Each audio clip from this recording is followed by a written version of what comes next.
13 ሲባዛ በ14 እስከ አንዳንድ ጊዜ ልጆቻችንን እንድመራመሩ እናደርጋቸው ከሽምደዳ እናውጣቸው። ይሄን ለመስራት አሁን 4 ሲባዛ በ3 ጊዜ ቤት ግዴታ ማወቅ ይኖርባቸዋል።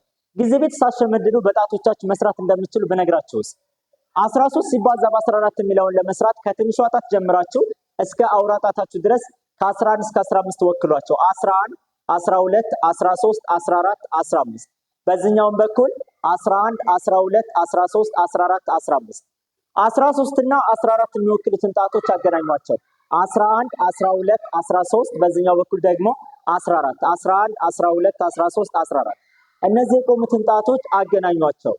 የቆሙትን ጣቶች በ10 በ10 ቁጠሯቸው 10 20 30 40 50 60 70 70 ሲደመር እነዚህን የቆሙትን ጣቶች እርስ በራሳቸው አባዟቸው። በዚህ በኩል 3 የተዘረጉ ጣቶች አሉ። በዚህ በኩል ደግሞ 4 3 ሲባዛ በ4 12 70 ሲደመር 12 82 82 ሲደመር 100 182 ስለዚህ 13 ሲባዛ በ14 ማለት 182 ነው ማለት ነው። እስኪ እናንተ በዚህ መሰረት 12 ሲባዛ በ11 የሚለውን ኮሜንት ላይ ስሩልኝ።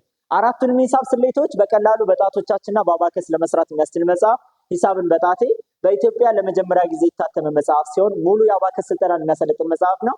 በተጨማሪም ለትምህርት ቤቶች ስልጠና እያሰለጠን ስለምንገኝ በ0936897932 ብትደውሉ የትኛው ቦታ ብትሆኑ በፖስታ እንልክላችኋለን።